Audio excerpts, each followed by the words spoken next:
গলাচিপা 10 পটুয়াখালী 3 আসনের জনগণকে পবিত্র ঈদুল আজহার শুভেচ্ছা জানাচ্ছি। ঈদ মোবারক।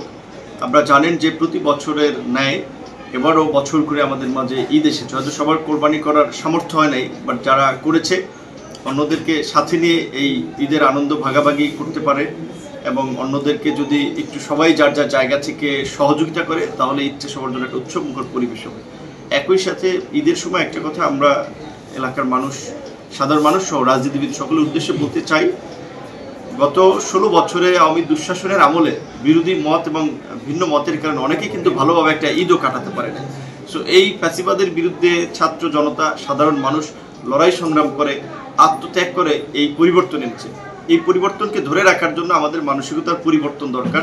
কিন্তু দেখা যাচ্ছে যে বিভিন্ন জায়গা থেকে আমরা যে সমস্ত খবর পাচ্ছি, আমাদের বিভিন্ন রাজনৈতিক দলের নেতৃবৃন্দের চরিত্রের পরিবর্তন হয় নাই, মানসিকতার পরিবর্তন হয় নাই। তারা ওই 10 টাকার চাল কিংবা বিশেষ করে একটা পুলিশ বাজার, খেয়াঘাট এগুলো নিয়ে যেভাবে বিভিন্ন ধরনের ভাগ বাটোয়ারা হচ্ছে এবং বিভিন্ন জনের পয়সাপাতি নিয়ে এক প্রকারের জনগণের উপরে জুলুম চাপাচ্ছে। দেখা যায় একটা খেয়াঘাটের ভাড়া 5 টাকা নিতে পারে কিংবা একটা ট্রলার ভাড়া 40 টাকা নিতে পারে, কিন্তু সেখানে রাজনৈতিক দলের নেতৃবৃন্দের চাঁদাবাজির কারণে বা তাদের পয়সা নেওয়ার কারণে দেখা যায় 5 টাকার খেয়াঘাটের ভাড়া 10 টাকা নিচ্ছে, 40 টাকার ভাড়া 60 টাকা নিচ্ছে।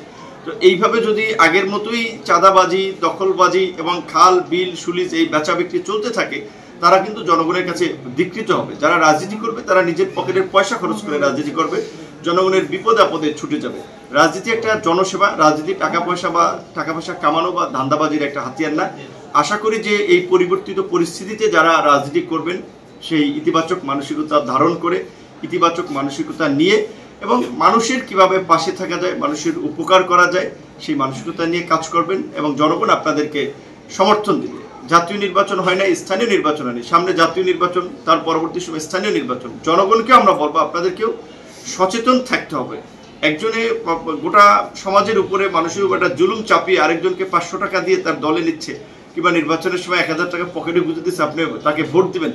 এই মানসিকতা একটা পরিবর্তন দরকার। সমাজের যারা ভালো কাজ করে, ভালো কথা বলে, ভালো কিছু করে তাদের পাশে থাকতে হবে, তবেই আমাদের সমাজের একটা পরিবর্তন আসবে।